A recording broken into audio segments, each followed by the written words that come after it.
Hello दोस्तों, स्वागत है आपका सर्वोत्तम स्मार्ट क्लासेज में। आज हम लोग पढ़ने जा रहे हैं दिल्ली सल्तनत। और पिछले कई वीडियो में मैंने आपको पढ़ाया है दिल्ली सल्तनत के एक वंश गुलाम वंश के बारे में, इसके संस्थापक के बारे में, इसके सबसे जो प्रतापी राजा हुए, प्रतापी शासक हुए उनके बारे में। फिर आपको जितने भी शासक हुए, टोटल 11 शासक हुए, उनके सबके बारे में बता दिए। जो भी महत्वपूर्ण सवाल बनता आपको वे सब बता दिया गया आपको।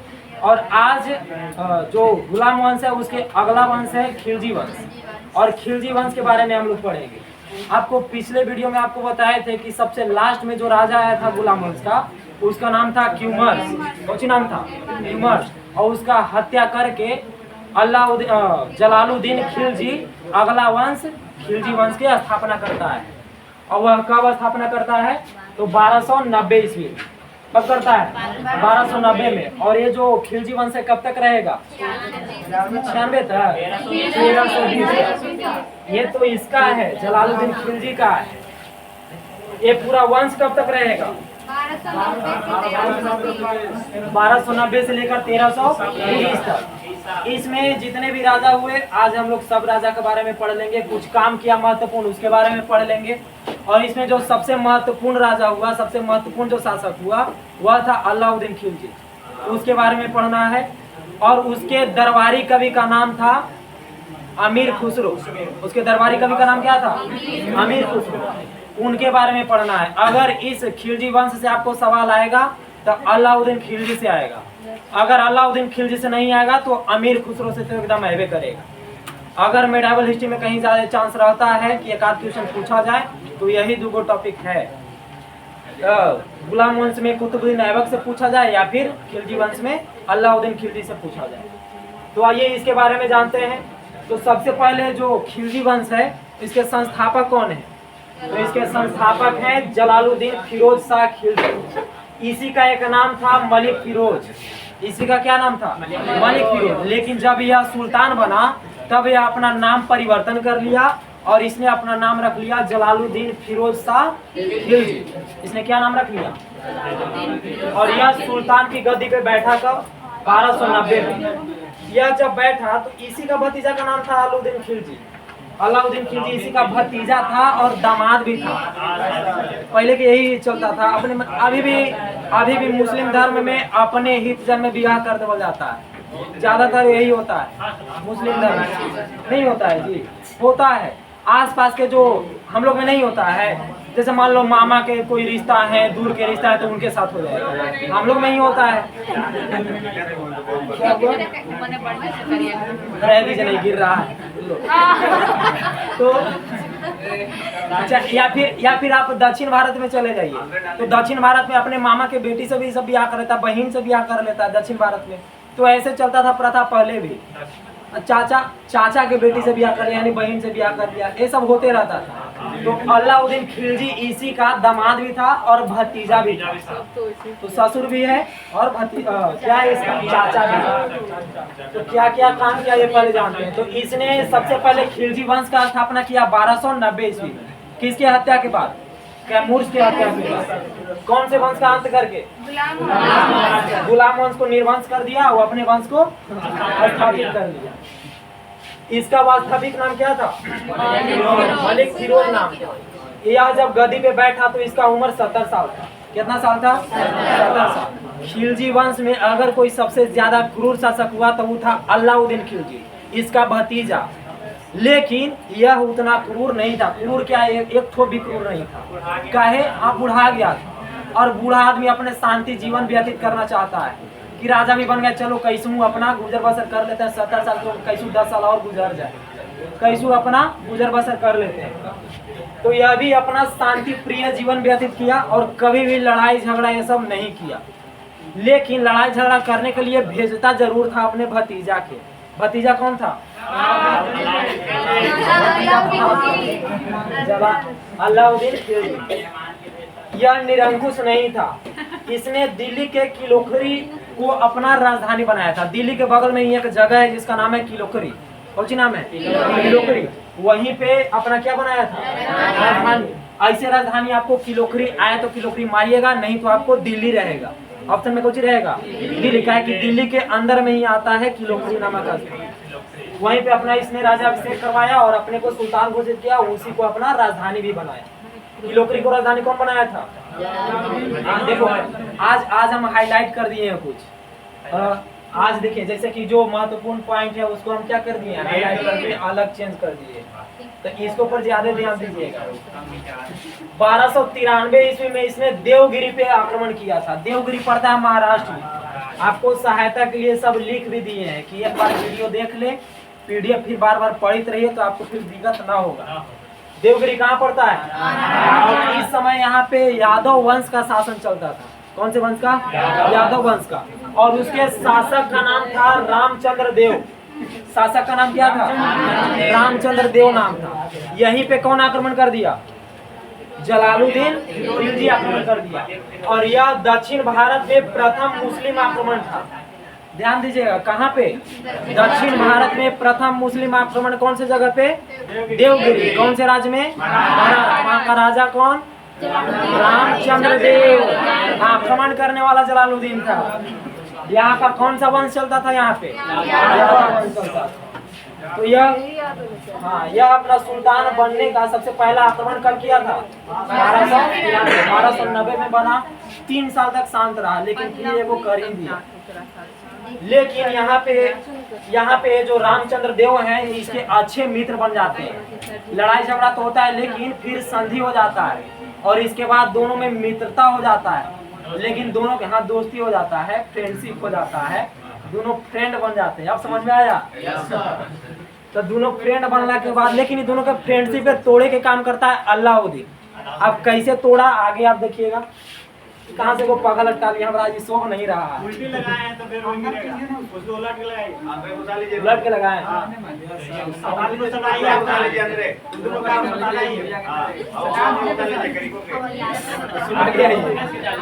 अब रहे दीजिए, आगे रहे दो। उतना नहीं सुभाना है। यहाँ पे दुल्हन थोड़े हैं कि सज जाएंगे एकदम पूरा। इसके शासन में अलाउद्दीन इसका जो भतीजा था, दामाद था, कारा जगह के इक्तेदार था। इक्तेदार आपको बताए थे ना? इक्तेदार, एकता का मतलब भूमि का एक टुकड़ा होता था। कोई भी अगर भूमि मान लीजिए हड़प लिया हम युद्ध में, तो उसको सैनिक को या फिर कोई एक जो बढ़िया आदमी होता था उसको दान में दे देवल जाता था। वही कहलाता था इक्तेदार कहलाता था। और भूमि का टुकड़ा एकता कहलाता था। पिछले वीडियो में आपको बता दिए। कारा कहाँ है? प्रयाग को ही पहले कारा कहल जाता था। कहीं कहीं कारा भी रहेगा, कारा रहे या कारा रहे, इसको अभी कौन सी कहते हैं? प्रयाग कहते हैं। कारा का क्या था? अलाउद्दीन, इक्तेदार था। अलाउद्दीन का ही दूसरा नाम अली गुरशस्प है। कुछ है अली गुरशस्प। दूसरा नाम क्या है? बचपन का नाम है उसका, अली गुरशस्प। किसका नाम है? अलाउद्दीन खिलजी के बचपन का नाम है। 1296 ईस्वी में मंगोलों का चौथा आक्रमण भी इसी के समय में हुआ था। किसके समय में? जलालुद्दीन। अभी किसका शासनकाल पढ़ रहे हैं? जलालुद्दीन। अभी आपको बताए हैं कि अलाउद्दीन सुल्तान बन गया है। अभी कौन सुल्तान है? कब तक रहेगा? 1296 तक रहेगा। 1296 में यही अलाउद्दीन को अपना बेटा जैसा दामाद जो है, उसको एकलौता दामाद है, उसको बेटा जैसे मानेगा कि नहीं मानेगा?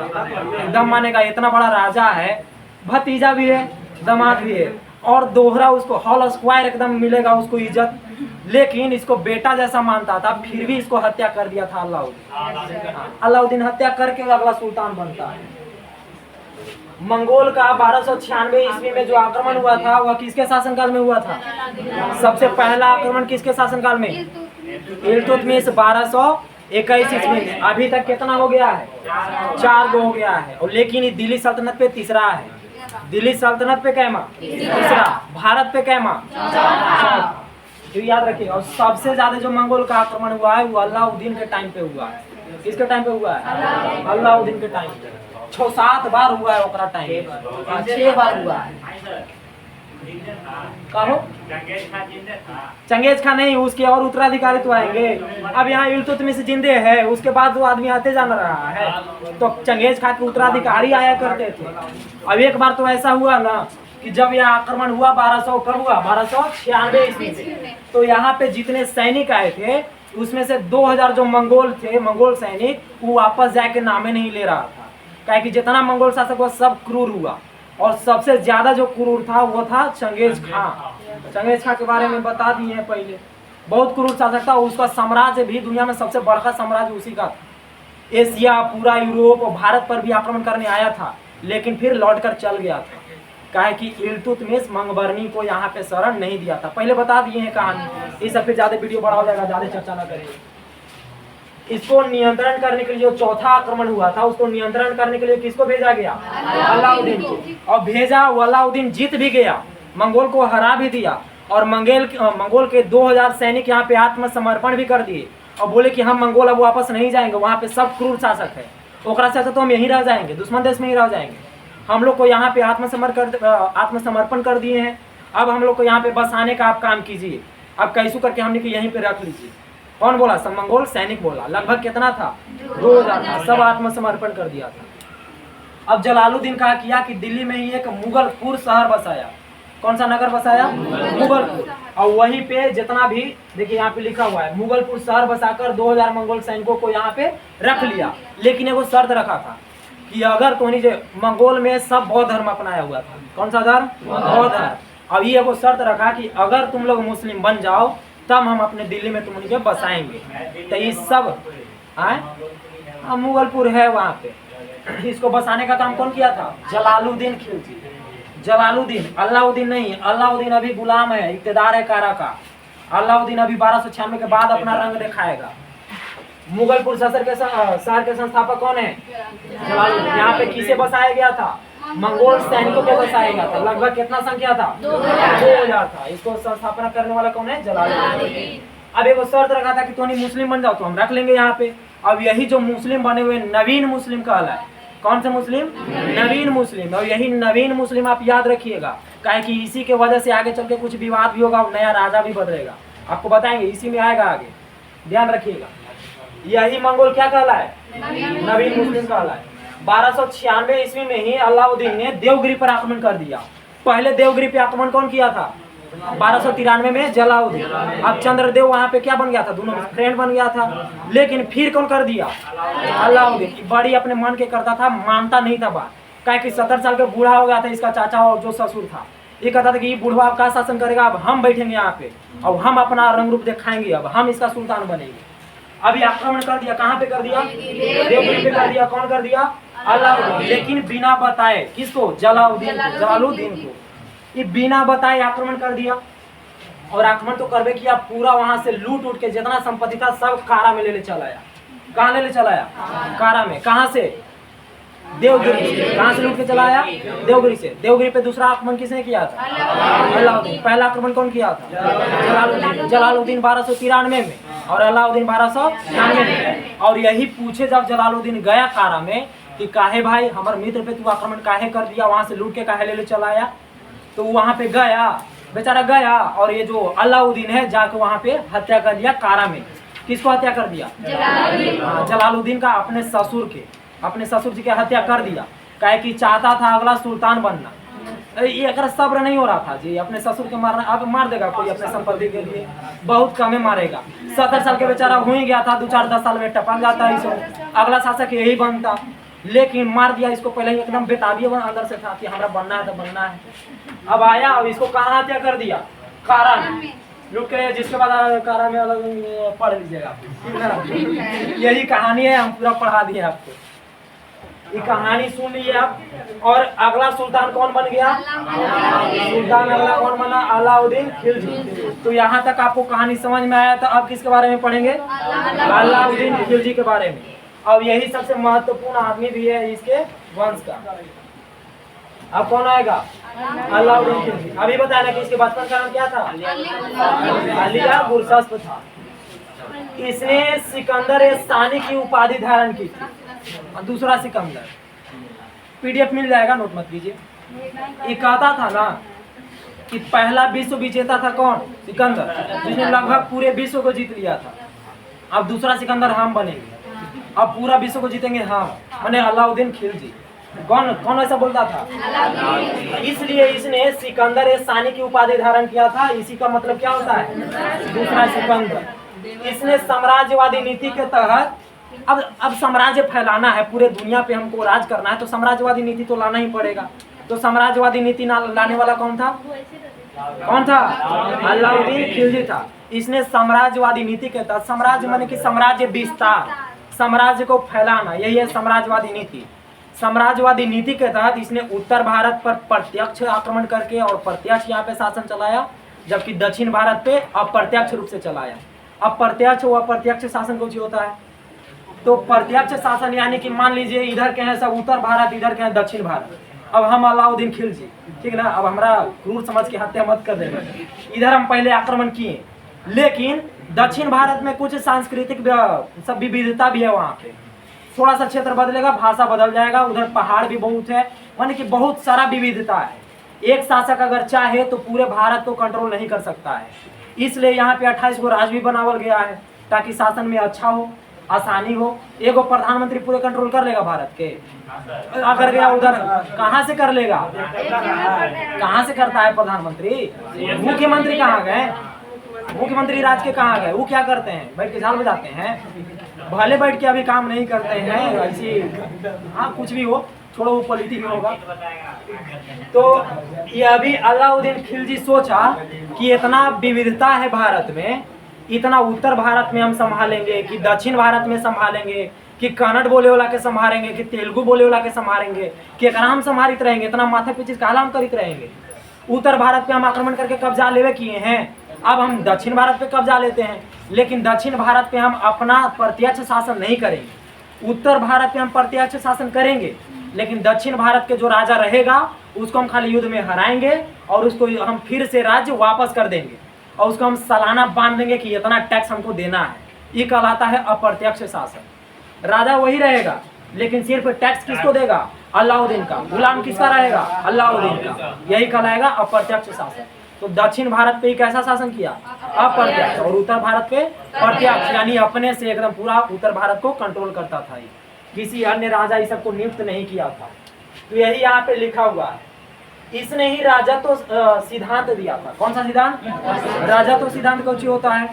तो यह अपने सिद्धांत दिया और बोला कि ये जो प्रजा है इसको राजा से डरना चाहिए और राजा को निरंकुश होना चाहिए।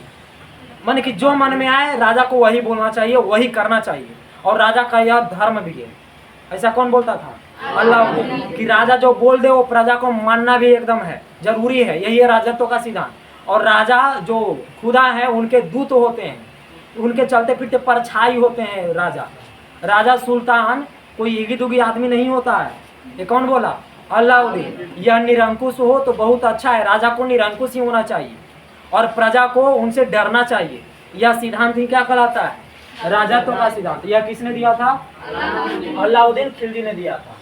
इसने प्रशासनिक व्यवस्था, कर व्यवस्था, सैनिक व्यवस्था और बाजार व्यवस्था, इसमें कई बदलाव किया था और वही बदलाव से क्वेश्चन पूछता भी है। और बहुत सारा पद और बहुत सारे अधिकारी को भी नियुक्त किया था कि बाजार मंडी तक ये अधिकारी रहेगा, तो टैक्स वसूलने के लिए ये अधिकारी रहेगा, विदेश नीति के लिए ये अधिकारी रहेगा, कर व्यवस्था ऐसे ऐसे होगा। बहुत सारे कर लगाया था। यही सब व्यवस्था आपको पढ़ना है।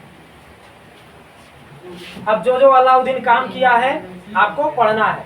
अब पहला काम किया प्रशासनिक व्यवस्था में। प्रशासनिक व्यवस्था में क्या काम किया? तो प्रशासनिक व्यवस्था में ये जो है अलाउद्दीन खिलजी या फिर कोई भी आप मुस्लिम इतिहास में आप उठा के देख लीजिएगा, कोई भी अपने बेटा को बनाता है ना तो अयोग्य रहता है, वो मरा ही जाता है। मुस्लिम धर्म में जो भी है सब योग्यता पे एकदम बल देता है। लेकिन पहले जो हिंदू धर्म के शासक होते थे, राजा है हम, हमारे बेटा राजा बनेगा, हमारे बेटा राजा बनेगा भले अयोग्य रहे। ऐसा मुस्लिम धर्म में भी था, लेकिन ज्यादा समय तक टिका नहीं, 1 से 2 साल में मरा जाता था। यानी कि योग्यता पर पूरा मुस्लिम धर्म का इतिहास टिका हुआ था। जो योग्य है वो शासन करेगा, तो योग्यता पे ये भी बल देता था। और उसने गुप्तचर विभाग को बनाया था कि जो भी हमारा बारे में गलत सोचता है, अंदर अंदर जो भी षड्यंत्र रचते रहता उसको बताओ तो नहीं, उसको हम ठिकाना लगाते हैं। और इस विभाग का नाम क्या रखा था? इसके अधिकारी जो कहलाते थे, क्या कहलाते थे? वरीदे मुमालिक कहलाते थे। गुप्तचर विभाग के अधिकारी क्या कहलाते थे? थोड़ा सा उर्दू के शब्द है, अरबी के शब्द है, ये सब थोड़ा सा आपको दिक्कत होगा, ध्यान से सब पढ़ लीजिएगा एक बार। गुप्तचर विभाग के अधिकारी वरीदे मुमालिक कहलाते थे। अब अलाउद्दीन के ऐसे कितना पढ़ित रहिएगा, एक बार पूरा मंत्री परिषद जान जाते हैं कि कौन कौन सी मंत्री था। तो जो दीवाने वजारत है वह वजीर होता था। वजीर पहले बताएं आपको, माने कि हेड मंत्री में सबसे हेड होता था, माने कि प्रधानमंत्री होता था। वजीर को क्या कहते हैं, प्रधानमंत्री कहो मुख्यमंत्री कहो सब वही था। उसी को क्या नाम दिया गया अलाउद्दीन के काल में, दीवाने वजारत नाम दिया गया। दूसरा होता था दीवाने ईसा, या क्या होता था, तो शाही आदेशों को पालन करवाने का काम इसका होता था। अगर मान लीजिए अलाउद्दीन खिलजी है या कुछ आज्ञा दे दिया तो ये अधिकारी का काम है कि पूरे राज्य में जनता से ये आज्ञा को पालन करवाए। इसी अधिकारी का नाम क्या था, दीवाने ईसा नाम था। अगला है दीवाने आरिज, यह सैन्य मंत्री होता था। दीवाने आरिज सैन्य मंत्री, दीवाने आरिज हाँ, दीवाने ईसा शाही आदेशों को पालन करवाने वाला। और दीवाने रसालत है, दीवाने रसालत जो विदेशी विभाग होते हैं, जो विदेश से व्यापार ये सब होता है उसको देख रेख कौन करेगा, दीवाने रसालत करेगा। तो ये कुछ मंत्री परिषद था, अभी कुछ मंत्री के नाम है, तो ये सब आप ध्यान से आप लोग पढ़ लीजिएगा, आपको बता दिया गया। अब आ गया ये था कौन सा विभाग, प्रशासनिक विभाग में ये सब कुछ व्यवस्था किया था। अगला ये राजस्व या फिर कर या फिर टैक्स, इसमें क्या बदलाव किया था, तो इसने भूमि को नाप कर, सबसे पहले नाप के, यानी कि इतना भूमि है तो हमको आधा पैदावार दो, नाप कर सबसे पहले टैक्स लेने वाला जो सुल्तान था अलाउद्दीन खिलजी था। आपको बिहार एसएससी के हम सेट लेके कल गए थे, पूरा उसको देखे हम प्रीवियस और जितना था आपको ये सब माने कि पढ़ लेंगे तो आपको पूरे एकदम मेडाबल हिस्ट्री से छूटेगा नहीं। माने कि एक आध वो क्वेश्चन बहुत गहराई से जाएगा ना, इतना गहराई में तो नहीं जाएगा, हमको लगता है इतना गहराई तक नहीं जाएगा। आज तक जितना हम सेट में क्वेश्चन देखे इतना गहराई तक आपको नहीं गया है। आपको सब बन जाना चाहिए अगर आपको याद रहेगा तब। इसने पैदावार को ये गाला लेना पसंद करता था। गाला जानते हैं ना, अनाज, पैसा नहीं लेता था, कौन सी लेता था, अनाज। अनाज लेना ही ज्यादा पसंद करता था, यानी कि तुम्हारा पैदावार 50 किलो तो 25 किलो हमको दो। पैदावार का ही कितना भाग लेता था, आधा लेता था। कौन, अलाउद्दीन। और इसी ने भूमि को नाप कर वसूल करना चालू किया था। वह लगान को गले के रूप में लेना पसंद करता था। आपको अभी बताए अलाउद्दीन ने 2 नया कर लगाया था जो कि आज तक कोई सुल्तान नहीं किया था। घरई कर, अगर आप घर में रह रहे हैं तो हमारा सुल्तान है, हमारा पूरा इलाका है, आप मकान का भी टैक्स दीजिए। आप चरा रहे हैं जानवर, ओकरो टैक्स दीजिए। घरई कर और चरई कर, घरई और चरई, घर मकान का टैक्स और चरई का टैक्स। तो 2 तरह का नया टैक्स था। ये किसने लगाया था, अलाउद्दीन खिलजी लगाया था। अपनी व्यवस्था को लागू करने के लिए अलाउद्दीन ने एक अलग विभाग बनाया था, उसी का नाम क्या था, दीवाने मुस्तक खराज कहलाता था। क्या कहलाता था, दीवाने मुस्तक खराज कहलाता था। इसका जो भी व्यवस्था है, जितना भी बदलाव किया है, एकरा में कोई भी गड़बड़ होता है तो उसको लागू कौन विभाग करवाएगा, दीवाने मुस्तक खराज करवाएगा। अब ये कौन से विभाग का था, राजस्व विभाग ने इसने क्या क्या बदलाव किया, टैक्स के मामले में क्या क्या बदलाव किया। आगे आइए, सैनिक व्यवस्था में इसने क्या बदलाव किया। तो यह पहला सुल्तान था जिसने दिल्ली सल्तनत में अस्थायी सेना रखना चालू किया था और उस सबके वेतन देना चालू किया था। जितना सुल्तान पहले था सब अस्थायी सेना नहीं रखता था। अगर युद्ध हुआ ना तो चलो ये सब युद्ध लड़, चलो सब निकलो। अब युद्ध खत्म हुआ, जितना हड़पे हैं सब सोना चांदी या फिर अनाज या फिर भूमि सब बांट लो, यही तुम्हारा वेतन हो गया। एक बार लड़ा, एक बार वेतन ले लो। लेकिन ये अस्थायी सेना कहलाएगा, नहीं कहलाएगा। जब युद्ध होगा घर से आओ दौड़ के चलो युद्ध में, ये अस्थायी सेना नहीं, अस्थायी सेना कहलाएगा। अस्थायी सेना यानी कि तुमको सिर्फ सैनिक ही है, तुमको सिर्फ लड़ाई करना है। ये काम किसने किया था सबसे पहले, अलाउद्दीन। यानी कि अस्थायी सेना, अस्थायी सेना किसने रखा था, अलाउद्दीन। और नगद वेतन भी इनको सबसे पहले किसने दिया था, अलाउद्दीन खिलजी। ऐसा करने वाला हुआ दिल्ली का पहला सुल्तान। केंद्र में अनुभवी सेना नायक थे जिन्हें क्या कहा जाता था, कोतवाल। कोतवाल तो अभी भी होता है, पुलिस ही सब होता है। 10,000 सैनिक के टुकड़ियों को उसके शासनकाल में तुमन कहा जाता था। क्या कहा जाता था, कितना के समूह को, 10,000 के समूह को क्या कहा जाता था, तुमन। और इसने सैनिकों से संबंधित और युद्ध से संबंधित 2 वाव चलाया था प्रथा, हुलिया प्रथा और दाग प्रथा। हुलिया प्रथा और दाग प्रथा। हुलिया लिखने और घोड़े को दागने का प्रथा, यानी कि घोड़े का पहचान हो सकते। और सैनिक का कैसे पहचान होगा, तो जितना सैनिक होता था उसका हुलिया लिखवाता था कि कैसा तुम्हारा हुलिया है। नाक उठल है कि नाक बैठल है, गाल पचकल है कि कहीं तिल है कि कहीं, ऐसे तो अभी भी सैनिक व्यवस्था में होता है। अभी तो सैनिक का पूरा नंगा करवा के चेक करता है मेडिकल, यानी कि मेडिकल के सबसे पहले चालू कौन किया था? अलाउद्दीन खिलजी। हाँ, पूरा हुलिया, हुलिया माने कि पूरा आपका चेक करेगा शरीर को, आपको पूरा निशानी देखेगा, इससे आपका पहचान होगा। तो हुलिया लिखने की प्रथा और घोड़ों को दागने की प्रथा इसने कौन चालू किया था? ये किससे संबंधित है सब? अब अंग्रेजी में पूछे चाहे हिंदी में, आप बताते रहिएगा। मेडिकल पूछे या हुलिया दाग प्रथा। अब बाजार व्यवस्था में क्या क्या बदलाव किया? तो बाजार व्यवस्था में ये इसका जब तक शासनकाल रहा, इसका माने 20 साल शासनकाल रहा है इसका।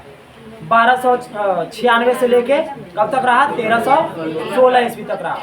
और इतने 20 वर्ष के शासनकाल में जिस वस्तु का यह फिक्स कर दिया उसका कभी भी दाम नहीं बढ़ा।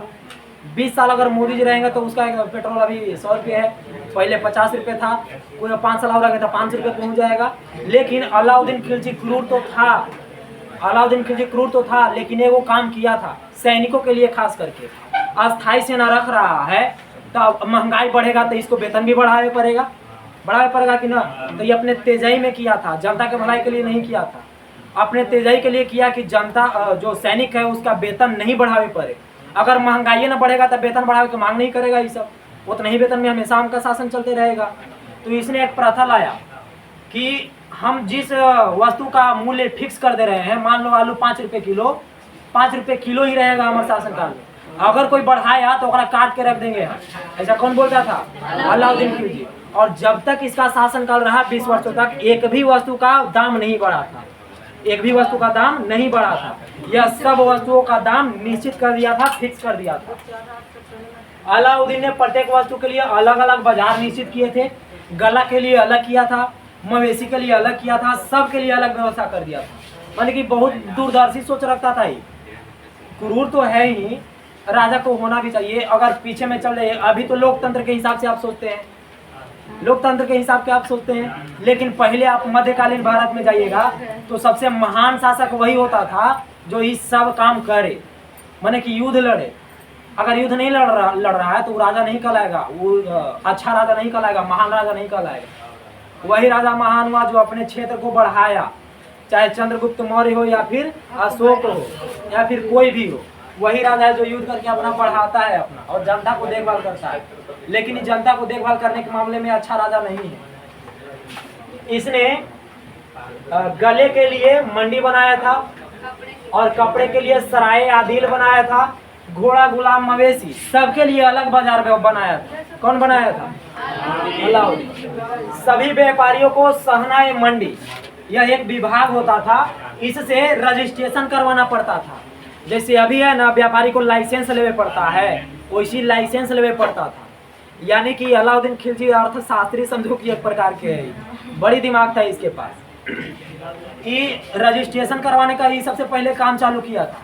यानी कि एक विभाग था, उसका नाम था सहनाए मंडी। अगर आप व्यापारी हैं तो इससे आपको क्या लेना पड़ेगा? लाइसेंस लेना पड़ेगा, तभी आप यहाँ पे अलाउद्दीन खिलजी के शासनकाल में आप व्यापार कर सकते हैं, इसके क्षेत्र में व्यापार कर सकते हैं। केवल पंजीकृत व्यापारी क्या कर सकते हैं? गला खरीद सकते हैं, व्यापार कर सकते हैं।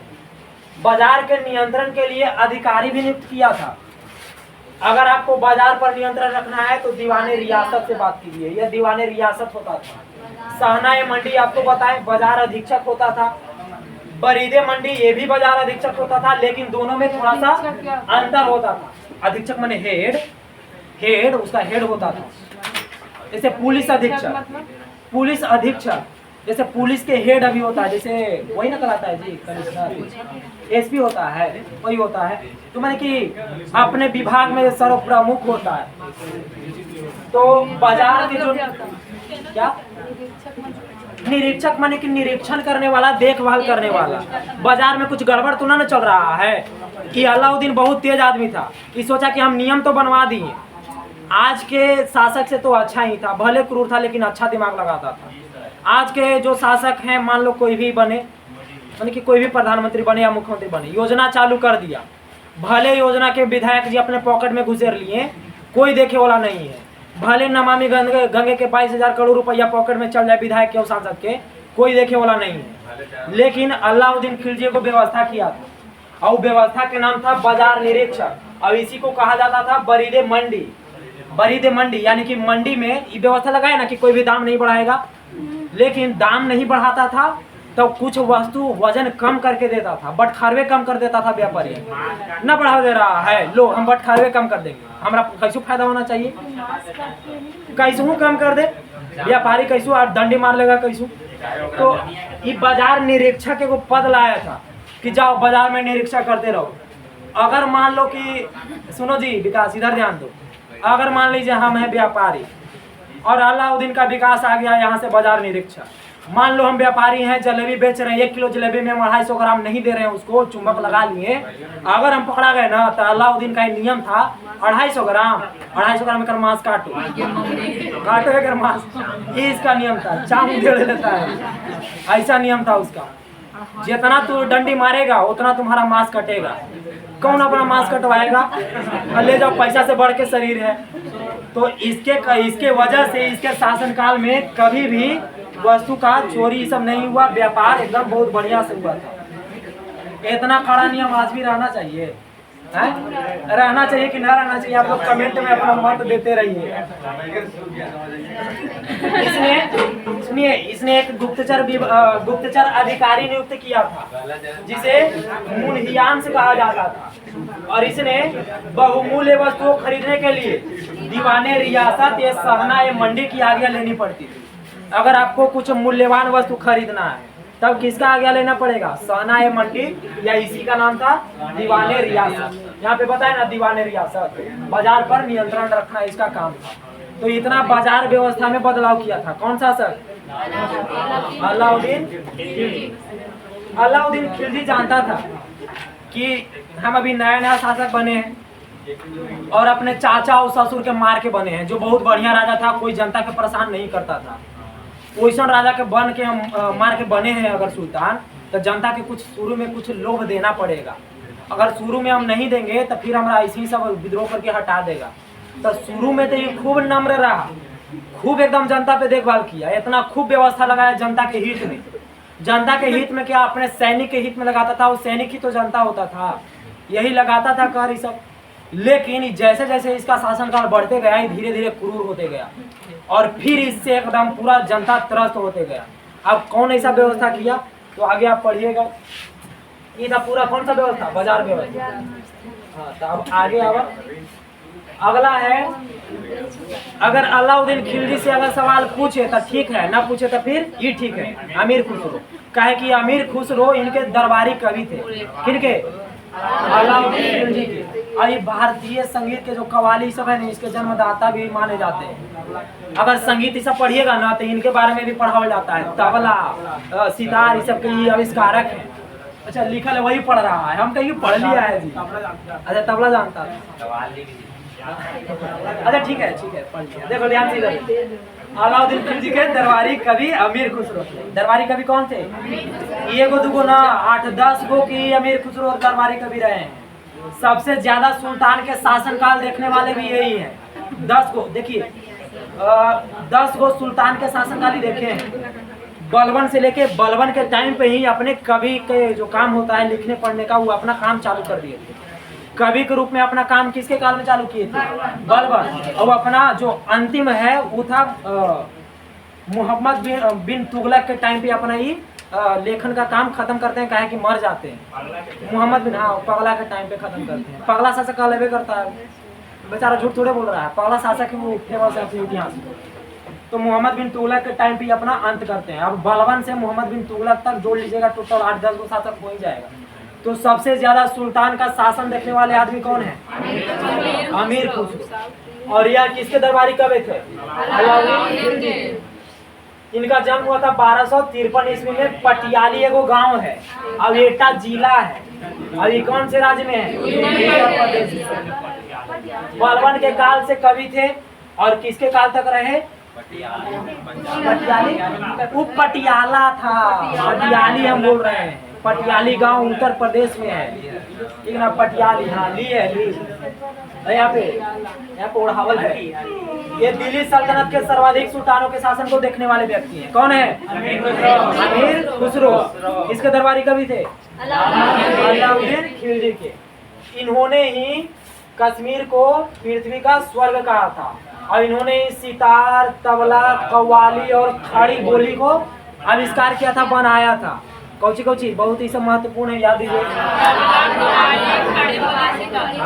ठीक है, सितार के, तबला के, तबला तो जानते हैं ना। सितार लगभग बीना जैसा मिलता जुलता है। बीना और तंबूरा, अरब में एक चलता है तंबूरा होता है, छोटे साइज का होता है। तंबूरा और बीना हम नहीं चलता था, सरस्वती मैया के हैं, तो तंबूरा और बीना दोनों के संकलन कर दिए, दोनों को मिला दिए और बना दिए सितार। और तबला तो जानवे करते हैं आप लोग। और इन्होंने ही कव्वाली बनाया था। ये सूफी संत थे, सूफी संतों के लिए जो माध्यम होता था अल्लाह को याद करने का, वो था गान बजान, संगीत। ये तो आपको पहले भी बताए हैं। और इन्होंने ही खड़ी बोली बनाया था। खड़ी बोली में अधिकतम संस्कृत शब्द रहता है। अधिकतम कौन सा शब्द? संस्कृत शब्द, लेकिन पूरे तरह से संस्कृत नहीं रहता है। हमने भी लगभग बोल ही देते हैं। इसमें ब्रज भाषा, हाँ हम लोग बताएंगे। इसमें अरबी और जो उर्दू होता है इसका भी थोड़ा थोड़ा अंश रहता है ज्यादा। अब कौन बोलता है कि आसन ग्रहण कीजिए? बोलता है बैठो ना, नहीं बोलता। हाँ ठीक है, तो ये बैठना आपको हिंदी का नहीं है। पुस्तक इनका है खमसा। इन्होंने कश्मीर को क्या बोला था? पृथ्वी का स्वर्ग। कव्वाली के जन्मदाता, खड़ी बोली के जन्मदाता, तबला और सितार के जन्मदाता किनके दरबारी कवि थे? किसके शासनकाल से थे? किसके में अंत हुए? दूसरों ने अलाउद्दीन को सुल्ताने जहां की उपाधि दिया था। सुल्ताने जहां, जहां माने पूरा दुनिया, जहां माने पूरा दुनिया के सुल्तान है। कौन? अलाउद्दीन खिलजी। किसको उपाधि दिए थे? अलाउद्दीन को सुल्ताने जहां, पूरे दुनिया के सुल्तान। इनका मृत्यु 1325 ईस्वी में दिल्ली में हो गया था। मृत्यु कब? 1325 ईस्वी में। और इनका मकबरा भी कहाँ है? दिल्ली में। कहाँ है मकबरा? दिल्ली में। इसी के बाद है अलाउद्दीन के काल में सर्वाधिक मंगोल आक्रमण हुए, आपको पहले भी बताएं। इसके ही काल में कितनी बार आक्रमण हुआ? लगभग 6-7 बार हुआ है। 6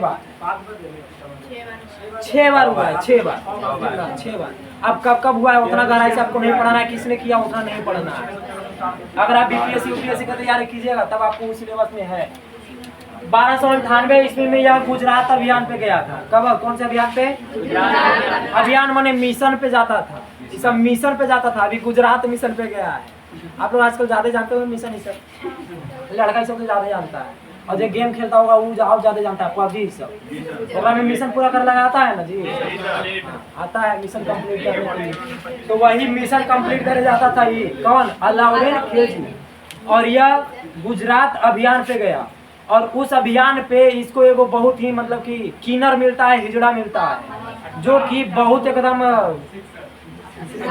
वही ठीक है बहुत बड़ी आप व्याख्या करता है, बस कीजिए आप। तो उसी को यह 1000 दिनार में खरीद के लाता है और उसका नाम था मलिक काफूर। क्या नाम था? बहुत ही बहादुर था, साहसी था, इसलिए खरीद के ले आता था। और उसी को अपना सेनापति भी बना लिया था। कौन? अलाउद्दीन। किसको बनाया था? कहाँ से खरीदा था? गुजरात से खरीदा था। कितना में खरीदा था? इसलिए इसका दूसरा नाम 1000 दिनारी भी होता है। मलिक काफूर का दूसरा नाम 1000 दिनारी। क्यों? क्योंकि यह कितना में खरीदा गया था? 1000 दिनार में खरीदा था। 1303 में इसने चित्तौड़ अभियान किया था, चित्तौड़ मिशन किया था। और इसका जानकारी पद्मावत से मिलता है। और पद्मावत के लेखक कौन है? मलिक मोहम्मद जायसी। 12th के कड़वा आप लोग पढ़े होंगे, ओकरा में कहानी भी आप लोग पढ़े होंगे। पद्मावत के पीछे के और आगे के 2 कड़वक दिया गया उसमें बताया गया था कि जो चित्तौड़ के राजा हैं रतन सेन, वो सिंघल देव के रानी पद्मावती या फिर उन्हीं का कहीं कहीं नाम मिलता है पद्मिनी, उन्हीं को ब्याह कर लाए थे।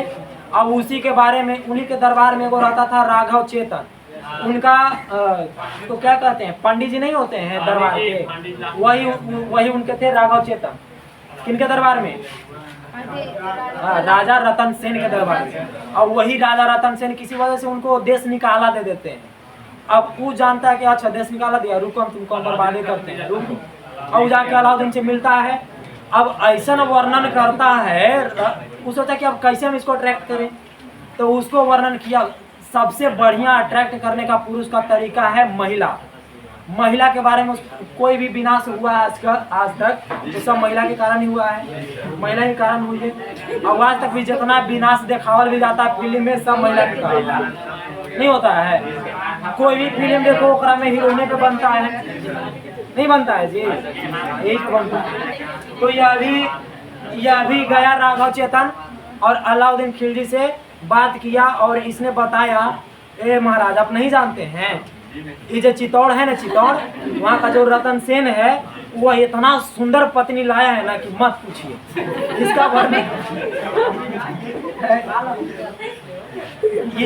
इसका वर्णन पूरे ये जो पद्मावत है उपन्यास है, कौन है उपन्यास, और पूरा कड़वक के रूप में पूरा उपन्यास में लिखा गया है इसके जीवनी के बारे में।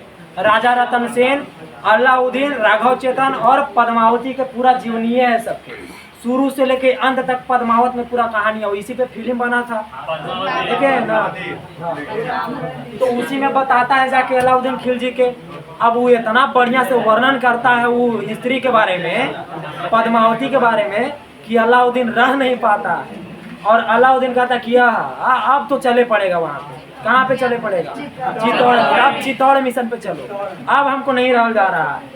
अब गया वहाँ पे पूरा घेरा लगा दिया। अब चित्तौड़ के जो किला था अभेद किला था, 8 गो दरवाजा पहले पार करना पड़ता था और बहुत ही ऊंचाई पे बना हुआ किला था। इसका 2-3 उद्देश्य था। पहला उद्देश्य तो उसको हड़पना था पद्मावती के, दूसरा उद्देश्य था उस किला को प्राप्त करना, काहे कि भारत में सबसे उस समय जो क्या कहते हैं सुरक्षित किला था वह चित्तौड़ का ही किला था। और तीसरा इसका उद्देश्य था अपना साम्राज्यवादी नीति, साम्राज्य को फैलाना, काहे कि सुल्तान जहां बनना चाहता था। अभी 3 गो उद्देश्य लेके वहां पे गया। अभी गया वहां पे घेराबंदी कर लिया, फिल्म में भी देखे होंगे, रणबीर कपूर निभाया है इसका।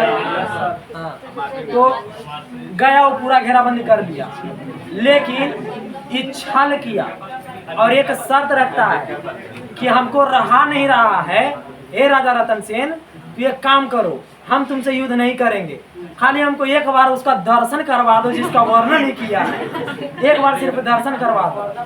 तो वो मान लेता कि अच्छा ठीक है, अगर हमारा औरत के दर्शन करा, हमारा नहीं होंगे राजा रतन उसका दर्शन करवाने से अगर युद्ध टल जाता है तो क्यों ना करवा दिया जाए।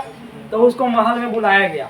अब महल में बुलाया गया, हाँ, एक बहुत बड़े दर्पण को वहाँ पे रखा गया और वहीं पे दर्पण में उसको दिखाया गया, सामने भी ना। और जैसे ही देखा कि अब ऐसे नहीं होगा, अब देख तो लिए लेकिन अब ऐसे काम नहीं चलेगा, अब इसको हम हथियाएंगे, अब हम ही इसको लेके जाएंगे, अब राजा रतन सेन के पास ही नहीं रहेगी। अब वो अपने मन में सोच लिया, अब ही बोला कि रतन सेन अब तो हम इनको देख लिया, अब हमको आत्मा की तृप्ति मिल गया, लेकिन अब हम लड़ाई नहीं करेंगे, अब दोस्त बन जाइए। तो रतन सेन भी कहते हैं अच्छा ठीक है, लेकिन दोस्त बन गए तो आप चलिए, कम से कम जा रहे हैं तो हम आपको सी ऑफ कर देते हैं, कम से कम बाहर तक छोड़ देते हैं। ऐसे रिवाज भी हमने के अरियाते वाला, तो अरियाते चल गए, 8 द्वार के पार करके अरियाते गए रतन सेन। अभी छल कपट जानवे करता था, उसको हथियाना ही था, मन में पाप है था, नियत खराब है। तो वहाँ पे गए और उसको किडनैप कर लिया। कौन कर लिया? अलाउद्दीन को। और जो पद्मावती रानी है उसको संदेश भेजा गया कि आपके पतिदेव को यहाँ पे किडनैप कर लिया गया है, अगर आप हमसे विवाह करना चाहते हैं तब इनको जिंदा छोड़ा जाएगा, नहीं तो इनको साफ कर दिया जाएगा, टपका दिया जाएगा, हाँ, अल्लाह को प्यारा कर दिया जाएगा। अब रानी भी बड़ी तेज थी कि हम मर जाएंगे तो मर जाएंगे, लेकिन रहेंगे एक गो के, रहेंगे कै गो के, एक गो के, माने बदले वाली रानी नहीं थी, माने कि बड़ी प्रेम करती थी रतन से। अब वो एगो शर्त रखी कि अच्छा ठीक है, अलाउद्दीन अगर हमको पाना चाहता है तो एगो शर्त है हमारा, 800 यहाँ से पालकी जाएगा, 800 डोली जाएगा, और ओकरा में हम एगो में रहेंगे और तुम पहचानना कि हम केकरा में, अगर पहचान लिया तो हम तो न तो फिर ना होंगे थे। अब 800 पालकी तो गया, लेकिन ओकरा में एको गो में रानी नहीं थी, उस सब में थे सैनिक भरे हुए। अब सैनिक सब तो गए। अब अलाउद्दीन खिलजी कोई ऐरा गैरा नहीं था शासक, बड़ी तैयारी से आया था, सब काट के डोली वाला के रख दिया, डोली में अर्थी सजा दिया। अब राजा रहता जो पद्मावती रानी है, उनको पता चला कि ले ये सैनिकों भेजे, वो मर गया सब। अब क्या करे, पतिदेव भी मर गए, सबके कत्ल कर दिया गया। और वो अब दरवाजा तोड़ के आ रहा था अंदर। अब तो हमारा हड़प ही लेगा, अब क्या करे, तो यह जौहर रचा लेती है। एगो आंगन था, ओकरा में आग लगा लेती हैं और जितना स्त्री थी राजपूत के सब ओकरा में जाके आत्मदाह कर लेती है। यही कहलाता है जौहर। क्या कहलाता है? जौहर। यह किसका कहानी है? पद्मावत का। पद्मावत के लेखक कौन है? हाँ, तो यह किसका कहानी है? चित्तौड़ अभियान का। चित्तौड़ अभियान कब किया था? 1303 में किया था। क्या हुआ? अलाउद्दीन खिलजी। फिर उसके, ये तो फिल्म के बाद था। अब इसके बाद का हुआ वो आपको यहाँ बताएंगे। अलाउद्दीन खिलजी हाय पद्मावती, हाय पद्मावती करते रह गया बेचारा।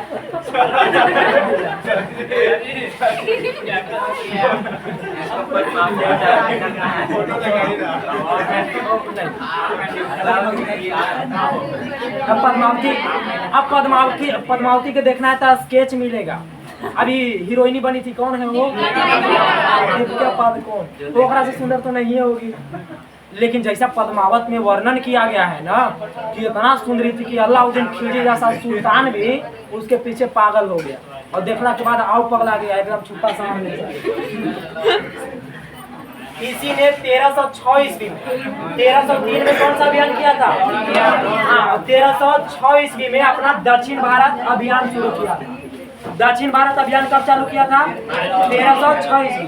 और दक्षिण भारत अभियान में अपने कभी नहीं किया, अपने सेनापति मलिक काफूर को हमेशा भेजता था। अब हमने के दक्षिण भारत का अभियान पढ़ना है। क्या पढ़ना है? दक्षिण भारत का अभियान। ये हम किताब से डायरेक्ट स्कैन करके डाल दिए, काहे कि कॉलम हमको बनावे नहीं आ रहा था पीपीटी। अब यही हमको 10-11 पेज बनावे में रात 3 बज गया है। 11 बजे से लगे 3 बज गया, 2 घंटा सोते हैं तक। खराब होगा तो क्या होगा? अच्छे काम में खराब होगा। अच्छा काम में अगर शरीर न्यौछावर हो जाए तो कोई बात नहीं है, खराब काम में नहीं होना चाहिए। गांजा पी के बर्बाद नहीं करना चाहिए कम से कम, है ना? यह सबसे पहले दक्षिण भारत में देवगिरी पे आक्रमण करता है मलिक काफूर। जितना भी अभियान हुआ है, 4 गो अभियान हुआ है, चारों के नेतृत्व करता कौन है? मलिक काफूर। कौन था? तो इसका सेनापति था अलाउद्दीन खिलजी का। और सबसे पहले देवगिरी पे किया। यहाँ का राजा कौन थे? रामचंद्र देव। अभी आपको पता है। और कब किया था? 1307 में। 1306 में अभियान शुरू किया और 1307 में पहला कर दिया। और 1309 में किया वारंगल पर। वारंगल ही अभी तेलंगाना है, ध्यान सुनो जी। वारंगल ही पहले कौन सी कहलाता था? तेलंगाना। तेलंगाना का पूरा नाम वारंगल है। तो वारंगल के उस समय राजा हुआ करते थे प्रताप रुद्र देव। कौन हुआ करते थे? और यहीं के जो प्रताप रुद्र देव थे, यहीं पे तेलंगाना में ये वो है गोलकुंडा खान है, और वहीं से कोहिनूर हीरा निकला था, जो अभी कहाँ है? ब्रिटेन में है। ब्रिटेन के महारानी के ताज में चुरा, मतलब कि यहाँ से चल गया, ठीक ना? छीन कर अब तो महारानी बनबे करेगी। सुनिए, अब यही जो प्रताप रुद्र देव है, जितना भी मलिक काफूर किया सबके हराते गया। मलिक काफूर बहुत ही साहसी और बहुत ही प्रतापी एकदम सेना नायक है। जितना भी अभियान किया सबको जीत लिया, चारों जीता। और जब प्रताप रुद्र देव को हराया तो पता चला मलिक काफूर के लिए कोहिनूर हीरा रख ले, जो गोलकुंडा खान से निकला था। गोलकुंडा खान, गोलकुंडा को ही पहले हैदराबाद, जानते हैं ना? हैदराबाद, तेलंगाना, हैदराबाद सब वहीं पे है। हैदराबाद का पुराना नाम ही गोलकुंडा है। हैदराबाद का पुराना नाम, तेलंगाना का पुराना नाम वारंगल। तो गोलकुंडा के खान से जो कोहिनूर हीरा निकला था, उसको यहाँ प्रताप रुद्र देव से ले लिया और अलाउद्दीन को जाकर भेंट में दे दिया। कौन? मलिक काफूर। कब गया था ये वारंगल पे आक्रमण करने? 1310 में ही द्वार समुद्र पे आक्रमण किया। जो यहाँ के राजा थे वीर बलाल तृतीय, और सब में आक्रमण करने वाला कौन है? और पांड्यवास या वीर पांडे थे, यह 1311 में किया था। ये कॉलम अच्छे से आप देख लीजिएगा। और यहाँ जो लिखा हुआ है आपको बता ही दिए कोहिनूर हिंसा वाला। अब आगे आइए, अब आपको 2 मिनट में खत्म हो जाएगा। अलाउद्दीन खिलजी कुछ स्मारक की सभी बनवाया है, आपको फोटो के साथ यहाँ पे लिख दिए। अलाउद्दीन ने दिल्ली में कुतुब मीनार जानते हैं ना, कुतुब मीनार का निर्माण कौन करवाया था? कुतुबुद्दीन ऐबक शुरू किया था। पूरा कौन करवाया था? कब पूरा करवाया था? 1229 में। शुरू कब हुआ था?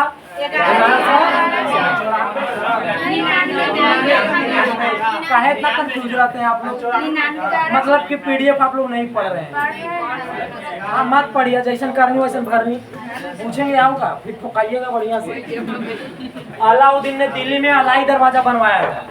ये जो कुतुब मीनार है इसके अंदर जाने के लिए जो दरवाजा है इसी का नाम है अलाई दरवाजा। इसका निर्माण कौन करवाया था? अलाउद्दीन खिलजी। और ये है अलाई मीनार जो अधूरा है, इसका भी शुरुआत किसने करवाया था? ये तो लग रहा है कि गोईठा के ढेर है, गोईठा का चूहा लग रहा है। तो ये है अलाई मीनार, इसका भी शुरुआत किसने करवाया था? अलाउद्दीन खिलजी। यह भी जो कुतुब मीनार है उसके बगल में, कुतुब मीनार के परिसर में ही है सब। और सब दिल्ली में है। और कहाँ? ये चारों सब दिल्ली में है, जितना बनवाया है सब बनवाया है दिल्ली में। वहीं पे एक बनवाया है इसने हौज खास, एगो तालाब है हौज खास, और उसी के बगलवा में एगो बनाया है फोर्ट, सीरी फोर्ट। कौन सा फोर्ट? सीरी फोर्ट। सीरी एक क्षेत्र है, उसी के नाम पे बहुत सारा दुकान के नाम भी वहाँ पे है। सीरी फोर्ट, सीरी कॉम्प्लेक्स सब वहीं पे है, सब सीरिया के नाम से मिलेगा। तो यहाँ पे सीरी फोर्ट का निर्माण किसने करवाया था? अलाउद्दीन। ये जो आप किला देख रहे हैं ये है सीरी फोर्ट। फोर्ट माने किला, सीरी का किला। और यहाँ पे जो आप तालाब देख रहे हैं इसी का नाम है हौज खास, उसी नाम है। और ये चारों जो है इसका निर्माण किसने करवाया था? अलाउद्दीन खिलजी। लेकिन क्या होगा, आपने अच्छा माने कि दृश्य के लिए ही लगाया था यहाँ पे। इसमें यहाँ पे महल है, अच्छा दृश्य आए, स्विमिंग पूल सब हो जाए इसका व्यवस्था। अब इसके बाद क्या हुआ? तो यह 1316 ईस्वी में मर गया। कब मर गया? 1316 ईस्वी में। अब काहे है तो कोढ़ की वजह से मरा था। कोढ़ जानते हैं ना? कोढ़ आपको ही आप मर गया, जे कहिए आप कहिए। ठीक है, जनता लोग आपकी जनता जनार्दन की सर्वमति में है। तो यह कैसे मरा? कोढ़ से मरा। इसका त्वचा कहीं कहीं मिलता है ना। आप लोग देखिए कमेंट करते हैं ना, तो आप लोग एक जगह पढ़ के कमेंट करते हैं। जैसे पिछले कई वीडियो में कमेंट की, जैसे मोहम्मद पैगंबर के मृत्यु पे कमेंट कर दिया था। एक जगह पढ़ लेता है और उसी पे कमेंट कर देता है कि आप गलत पढ़ा है। पहले कोई टीचर के आप गलत साबित कर रहे हैं तो पहले आप कई जगह पे खोज लीजिए। कोई भी टीचर ऑनलाइन ऑफलाइन आपको कहीं भी पढ़ा के निकल सकता है, कोई भी पढ़ा के निकल सकता है। ऑनलाइन यहाँ पे रिकॉर्डेड है, लाइन रिकॉर्ड हो रहा है। कोई गलत पढ़ाएगा तुरंत छना जाएगा, छनाएगा कि नहीं? कोई डरेगा? हर कोई डरेगा। यहाँ पे एकदम सत्य बात ही लाएगा, और यहाँ पे गलत आए ये आपको कभी नहीं होगा। तो यहाँ पे ये जो मरता है कोढ़ की वजह से मरता है। लेकिन कहीं कहीं पे मिलता है ना कि इसको जब कोढ़ हुआ था तो बहुत तकलीफ में था, तो यह मलिक काफूर को आ गया था कि ये मलिक काफूर मार दो हमरा हो, हम नहीं जीना चाहते हैं, बहुत तकलीफ में है। कहीं कहीं मिलता है कि मलिक काफूर के द्वारा ही इसका हत्या कर दिया जाता है। काहे कि यह कोढ़ जो त्वचा का रोग होता है उसके दर्द को, उसके पीड़ा को यह सह नहीं पा रहा था। और इसका मृत्यु सिर्फ पूछेगा, कारण उतना पूछेगा तो कोढ़ होगा, कौन मारा नहीं पूछेगा। मरा क्यों? कोढ़ की वजह से। कब मरा? 1316 में। और इसका जो कब्र है कुतुब मीनार परिसर में ही है। कुतुब मीनार का जितना क्षेत्र है ना परिसर, उसी परिसर में इसका भी कब्र है। अब इसके मृत्यु के बाद कौन बना? तो इसी का पुत्र मुबारक शाह खिलजी बना। 1316 में बना और 1320 में बना। थोड़ा सा ये भी मेंटल टाइप के था। इसने ना अपने आप को ही खलीफा घोषित कर लिया था। बगदाद के खलीफा, वो सब कुछ नहीं होता है, हम नहीं मानेंगे बगदाद के। आज से हम, आज से खलीफा कौन? हाँ, कौन बोल रहा था? खिलजी बोल रहा था। और यह जो ऐसा यह विचित्र प्राणी था कि यह नग्न स्त्री और नग्न पुरुष के साथ रहना पसंद करता था, और कभी कभी अपने दरबार में खुद नंगे दौड़ते रहता था। हाँ, ऐसा किताब में मिलता है, हम गढ़ के नहीं बता रहे हैं। और कभी कभी तो यह महिला का भी पूरा पोशाक पहन के आ जाता था पुरुष। अब अंदर से कौन जान रहा है, लेकिन ऐसे फिरोज शाह खिलजी था पुरुष, किताब में मिलता है। अब भले अंदर से कुछ भी हो, लेकिन यह किसके साथ रहना पसंद करता था? कि जो नग्न स्त्री रहते थे, यानी कि यह अपने दरबार में भी कभी कभी नंगे दौड़ता था। और जो हंस दिया इसके ऊपर, मान लीजिए कि यह दरबार है और यहाँ पे फिरोज शाह खिलजी यहाँ पे नंगे दौड़ रहा है, और जो हंस दिया उसको यहाँ पे उसी को बुलाकर उसको नंगा करवाता था। इतना यह पागल शासक था। कौन था? फिरोज शाह। आपको ये मजाक लग रहा है कि उसे पूछा गया है कि स्त्री नग्न और पुरुष के संगत में पसंद करने वाला शासक कौन था? कौन सा सुल्तान था? तो मुबारक शाह खिलजी था। इसका शासनकाल कब से कब तक? 1316 से लेकर 1320 तक। और इसके बाद बनता है खुसरो शाह। अब खुसरो शाह के बारे में सुन लीजिए, इसके बाद आपका जो खिलजी वंश है ये समाप्त हो जाएगा। खुसरो शाह कौन था? तो यह भारत में पैदा हुआ और भारत में यह अपना मुस्लिम धर्म में परिवर्तन हुआ था। यह भारतीय मुसलमान था। यह प्रथम भारतीय मुसलमान था जो दिल्ली का प्रथम शासक बना। परंतु इसका गाजी मलिक, कौन?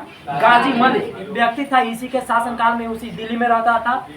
गाजी मलिक ने विरोध किया और बोला कि मुसलमान तो खतरे में है, जो मुस्लिम धर्म है वो तो खतरे में है। यहाँ पे कोई भी धर्म परिवर्तन करके आ रहा है, यह सुल्तान बन जा रहा है, इसलिए इसको पद से हटाया जाए और अगला सुल्तान एकदम जो असली मुसलमान है उसको चुना जाए, जो एकदम अपने पीढ़ी से ही मुसलमान है उसको चुना जाए। अब इसका साथ भी दिल्ली का जनता को मिला और दिल्ली के जनता ने विद्रोह करके खुसरो शाह को 1320 में ही हटा दिया और मलिक फिरोज ने अगले वंश तुगलक वंश का स्थापना किया। मलिक फिरोज का ही दूसरा नाम है गियासुद्दीन तुगलक। अब इसके बाद कौन सा वंश पढ़ेंगे? तुगलक वंश पढ़ेंगे। तो आज का खिलजी वंश आपका समाप्त हुआ। पिछले वीडियो में गुलाम वंश समाप्त हुआ था, अगले वीडियो में कौन सा वंश समाप्त होगा? तुगलक। तो आज का वीडियो इतना ही रखते हैं। अच्छा लगा होगा तो कमेंट कीजिएगा, लाइक कीजिएगा और दोस्तों को जरूर बताइएगा। धन्यवाद।